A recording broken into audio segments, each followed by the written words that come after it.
আমরা আমাদের এই সরকারে যারা আছেন সকলের থেকেই সহযোগিতাপূর্ণ মনোভাব এবং স্নেহ এবং শ্রদ্ধা সবই পাচ্ছি এবং আমরা মনে করি এই সহযোগিতাপূর্ণ মনোভাব এই সরকার তার পূর্ণ মেয়াদ কালে আমরা পাবো এবং আমরা সমানভাবে আমাদের কথাগুলো রাখতে পারবো, শিক্ষার্থীদের এবং ছাত্র জনতার কথাগুলো রাখতে পারবো এবং আমরা যেই দাবি নিয়ে আন্দোলন করেছিলাম, শিক্ষার্থীদের যে দাবি ছিল সেগুলো পূর্ণাঙ্গভাবে বাস্তবায়ন করতে সক্ষম হব।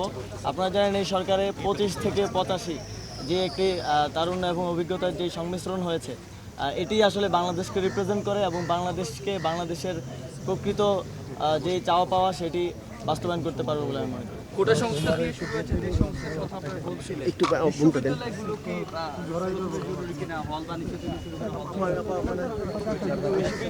যেই অন্যায় অনিয়মগুলো চলে আসছিল সেগুলোর বিরুদ্ধে আমাদের দীর্ঘ লড়াই আছে। আমরা 5-6 বছর ধরে ক্যাম্পাস করেছি, আমাদের নিজেদের সুস্পষ্ট দাবি আছে। যেহেতু এখন আমরা সরকারে আছি, আমরা সর্বোচ্চ দ্রুত সময়ের মধ্যে বাস্তবায়ন করার জন্য পদক্ষেপ নেব।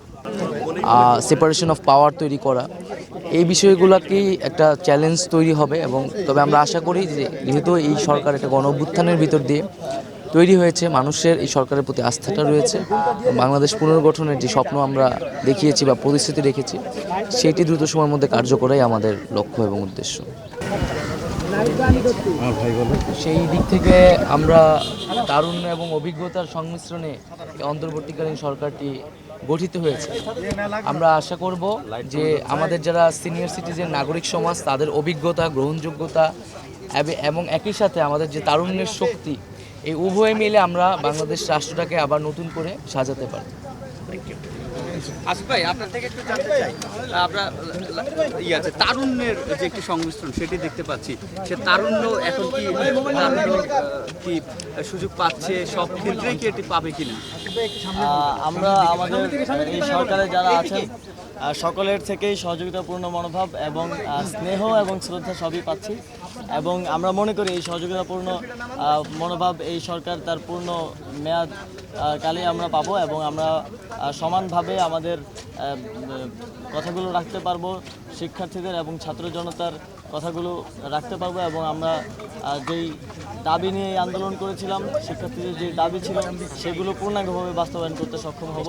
আপনারা জানেন এই সরকারে 25 থেকে 85 যে একটি তারুণ্য এবং অভিজ্ঞতার যে সংমিশ্রণ হয়েছে, এটি আসলে বাংলাদেশকে রিপ্রেজেন্ট করে এবং বাংলাদেশের প্রকৃত যে চাওয়া পাওয়া সেটি বাস্তবায়ন করতে পারবে বলে আমি মনে করি। কোটা সংস্কার নিয়ে শুরু হয়েছে, যে সংস্কার কথা আপনারা বলছিলেন, একটু বলতে দেন।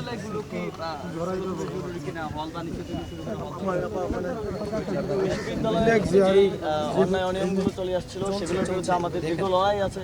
আমরা 5-6 বছর ধরে ক্যাম্পাস করেছি, আমাদের নিজেদের সুস্পষ্ট দাবি আছে। যেহেতু এখন আমরা সরকারে আছি, আমরা সর্বোচ্চ দ্রুত সময়ের মধ্যে বাস্তবায়ন করার জন্য পদক্ষেপ নেব। ধন্যবাদ।